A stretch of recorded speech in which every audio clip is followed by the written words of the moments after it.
You're listening to Soap Dirt, the latest in television entertainment news. Hey, Days of Our Lives fans, Belinda from Soap Dirt here, and I've got your 2-week spoilers.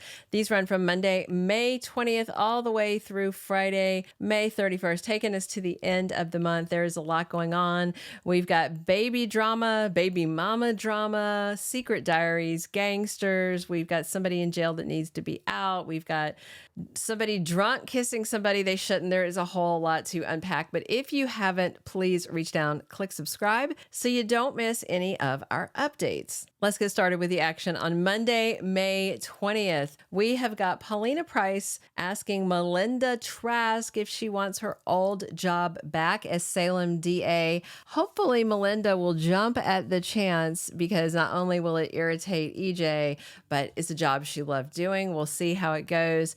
EJ should be fired. I mean, he is not being ethical at all. I know that Melinda Trask is sticking around.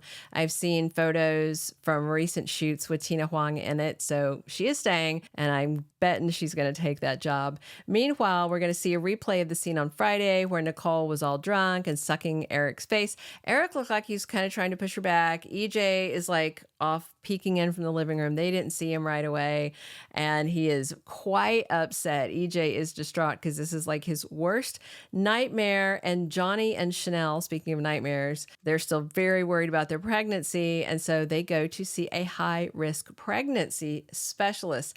And Leo spots Holly Jonas sneaking around to meet Tate Black. There's a photo I can't show you for copyright reasons, but it's from this week, and Leo is in some trees, and he's using his cell phone to film something. So I wonder if he's filming them and is going to show Nicole. I mean, he does like Nicole a lot, and her daughter is running around and up to no good. Tuesday, May 21st, we have got co-workers going out for drinks. So after their daily work at the Salem Spectator, Stephanie Johnson, Everett Lynch, and Leo Stark go out for drinks. They head to Small Bar, and then Sloan shows up, and Eric is also going to show up. So they have like a whole bunch of people there, and Everett assaults Eric. He punches him. It's crazy. Before that happens, Eric goes to talk to his dad, Roman Brady, and then later that night is when he gets assaulted. And then Kate vents to Ava, and she vents about Ava. She is not happy that Ava Vitale is working there and lets her know it. But it seems like Ava's working pretty hard, when she's not off conspiring with Harris. And Chad asks Steve Johnson to help him find Clyde Weston, which is great because Steve was already looking for Clyde. I think they both want to finish this guy off. And EJ storms over to Sloan's place with an ultimatum. I want that baby. He wants the baby to save his marriage, and he wants her to help perpetrate the baby lie. Now, he can make all the threats he wants, but she has him over a barrel because if she tells Nicole the baby belongs to Eric, then EJ is going to be out of luck. So he's going to go over there with an ultimatum, but I think she's going to cut a deal. He's going to have to play ball. Wednesday, May 22nd, Tate tells Aaron that he has been secretly seeing Holly behind their parents' back because neither of their parents want it.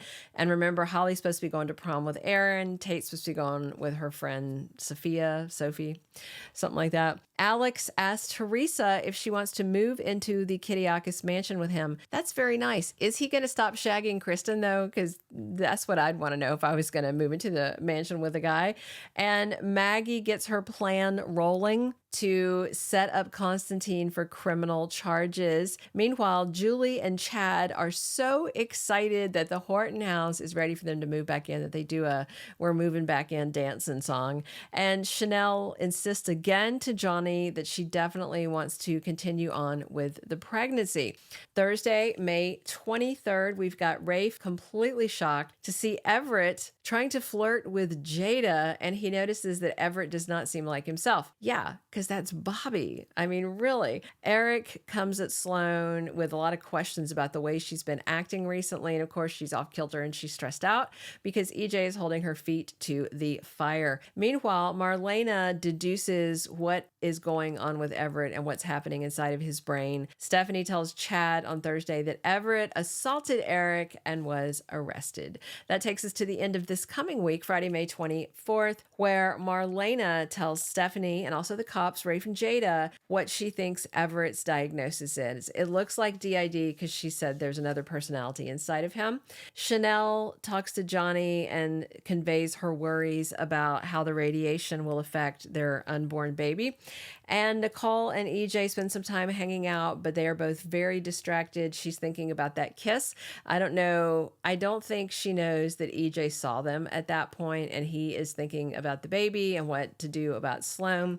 And Sloan confesses to Eric that baby Jude is not theirs, that he is EJ and Nicole's kid, which is a partial lie. And I wonder what kind of deal that she and EJ have worked out, because she's not going to give this up and go to jail willingly. You know, she would burn EJ down. All right. The second week, May 27th through 31st, EJ's big takeover move targeting Titan. Remember, he's been buying up all that stock, is going to take them off guard. And Titan's already having issues because of Alex spending money instead of showing up to do his work. Maggie laid into him. And if EJ happens to get the chance to take over Titan, oh my gosh, Maggie's going to be so mad. And the Salem High prom is going to take place, and we're going to have, looks like Holly with Aaron and Sophie with Tate, but then maybe a date swap because there's big drama during the prom and after. We've got some hot teen scene drama coming. Somebody is spinning out of control, says a very vague 2-week spoiler, but I have to assume it is Bob Everett because he is losing it and he looks so PO'd after he's arrested. I just wonder if Everett can be fixed, if they can kind of squash bad Bobby or put him in a room and lock that mental door, because he does not seem like a nice guy. Maggie and Constantine's wedding is coming soon. They're going to ramp up the wedding planning. I wonder if it's going to wind up being a Xander and Sarah wedding instead, since Maggie's planning on dumping him and exposing him at the altar. Seems like a waste of cake and edibles and champagne and an officiant, right? Plus, Nicole Walker gets her baby back. Melinda is going to be the new DA as far as we know. And once the dust settles, Sloan is going to leave Salem. I'm not sure when. I do know she has officially wrapped filming, but I don't think it's right away. And we got more drama as Chanel and Johnny keep considering their options with the pregnancy as they evaluate what this high risk rating means to them and what they think they can handle in life. And Felicity debuts this week. Kennedy Garcia is the first actress with Downs to appear on a U.S. soap opera. And this girl Felicity is the one that Chanel keeps talking about. Basically, she's like, well, if, our baby had Down syndrome and the baby was like Felicity, Felicity's great. And she doesn't see any problem with that. So we're going to see more Felicity. I'm very excited. She's a talented actress. She's been in quite a few things, and I think she's going to be a really interesting addition to the cast, a great diversity casting. Love it. All right, those are all of our 2-week spoilers. Share your comments. Please subscribe if you haven't. Definitely come back soon. We are here talking Days of Our Lives 7 days a week. And as always, I'm your host, Belinda from Soap Dirt. Thank you for being a loyal listener. Follow us wherever you get your podcast, because you don't want to miss the next episode. Soap Dirt is on all the major podcast platforms, including Apple Podcast, Spotify, iHeartRadio, and more.